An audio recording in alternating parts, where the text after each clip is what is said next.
Bonjour frères et sœurs. Ce matin, nous allons étudier ensemble le chapitre 2 du témoignage de Matthieu. Hier matin, nous avons étudié la naissance du Seigneur Jésus-Christ.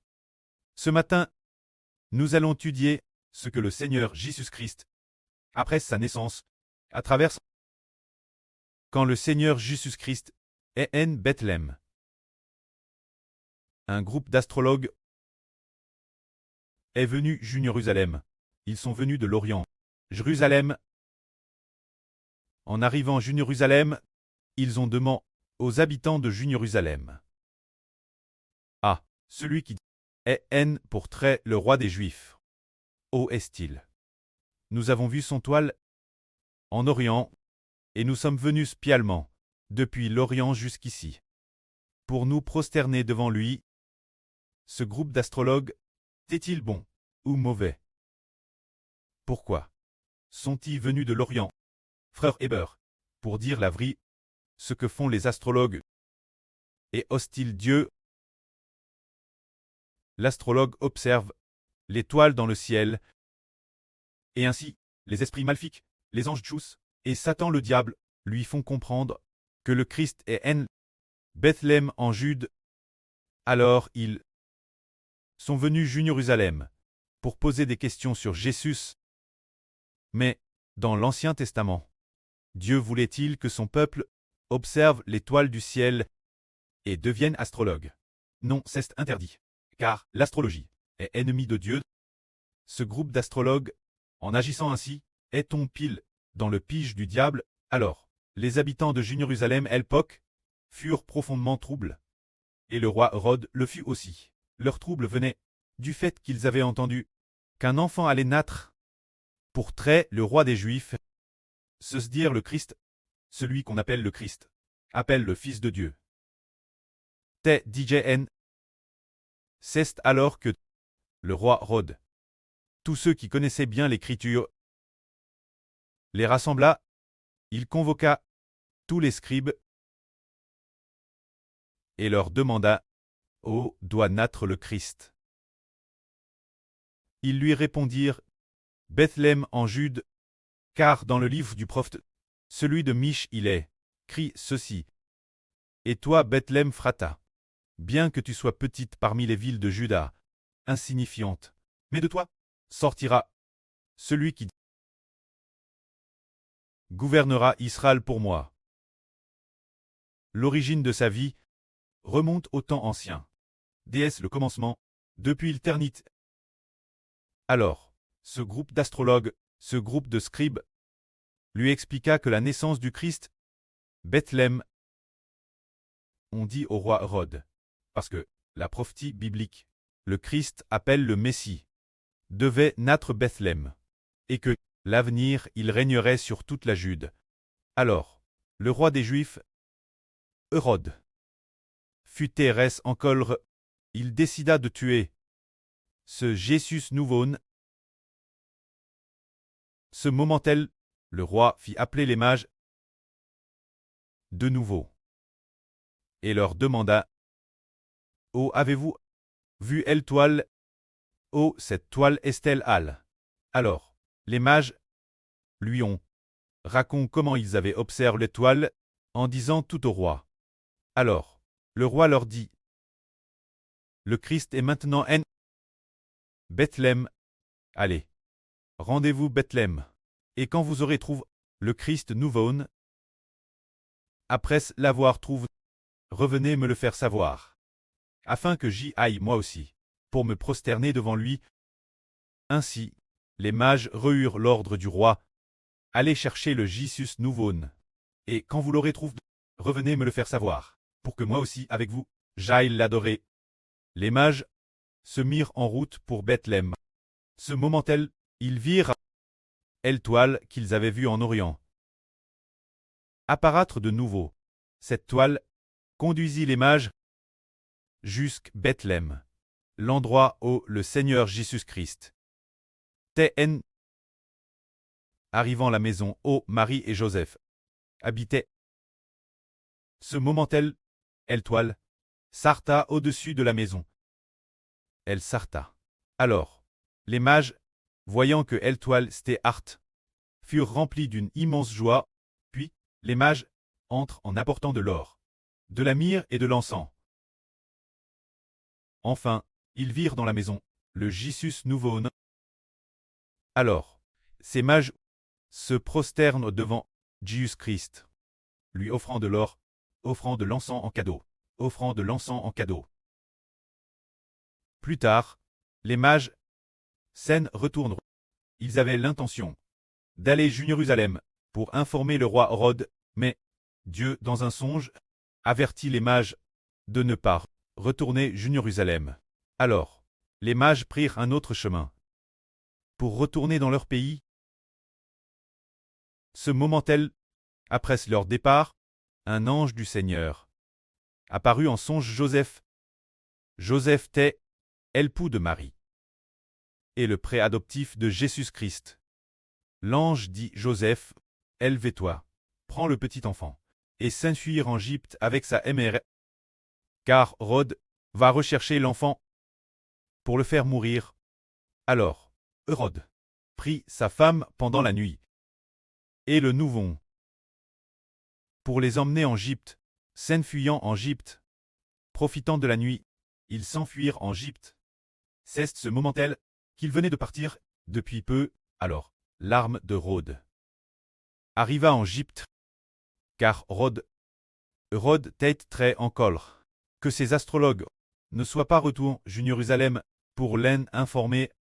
Alors, dans sa colère, Hérode envoya des soldats à Bethléem pour tuer tous les garçons de moins de 2 ans, tous sans exception, car il savait que le Christ venait de naître et qu'il avait seulement moins de 2 ans. Ainsi, cela accomplit ce que le prophète Jérémie de l'Ancien Testament avait dit. Rama. On a entendu des cris de détresse et des pleurs. C'est Rachel qui pleure ses enfants et ne veut pas te consoler, parce qu'ils ne sont plus. C'est ainsi que l'arme de Hérode arriva à Bethléem et tua tous les nouveau-nés. Se dire les garçons de moins de 2 ans. Tous ont tous. Alors, pourquoi devait s'accomplir la parole du prophète Jérémie disant que Rachel pleurerait ses enfants et se lamenterait? Pourquoi parle-t-on de Rachel? C'est parce que le tombeau de Rachel se trouve juste c'était de Bethléem. Juste le Bethléem. Sur le chemin d'Éachrata. C'est pourquoi Rachel, c'est comme si Rachel avait vu de ses propres yeux, dans la petite ville de Bethléem, le massacre des nouveau-nés. C'est ainsi que Hérode, le nouveau-né Jésus, était en Égypte, oui en Égypte, après un certain temps. Après ce que du temps a passé, l'ange du Seigneur apparut de nouveau en songe Joseph, et lui dit, élève-toi, prends l'enfant et sa mère, et retourne au pays d'Israël, car ceux qui en voulaient la vie de l'enfant sont morts. Alors, Joseph prit sa femme et le nouveau Jésus pour retourner au pays d'Israël.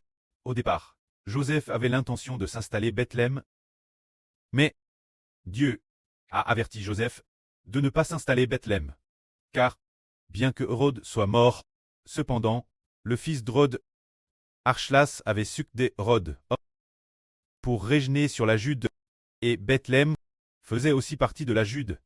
Alors, Joseph fut au courant de cela. Après cela, et ensuite, il prit sa femme, et le nouveau Jésus, Nazareth en Galilée, se dire dans la ville natale de Marie. Alors, Jésus-Christ, bien qu'il soit en Bethléem, mais depuis son enfance, il a grandi Nazareth, se dire chez sa grand-mère, dans la famille de sa mère, et non chez son preux, dans la famille de Joseph. C'est pourquoi Jésus fut appelé Nazarène. Ainsi, le Seigneur Jésus fut appelé Nazarène, et non Bethlémite.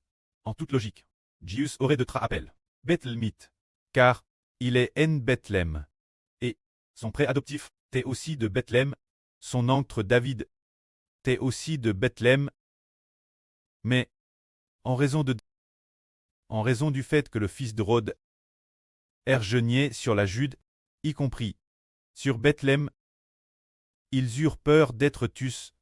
Alors, il a grandi Nazareth. C'est ainsi que le Seigneur Jésus-Christ a grandi Nazareth.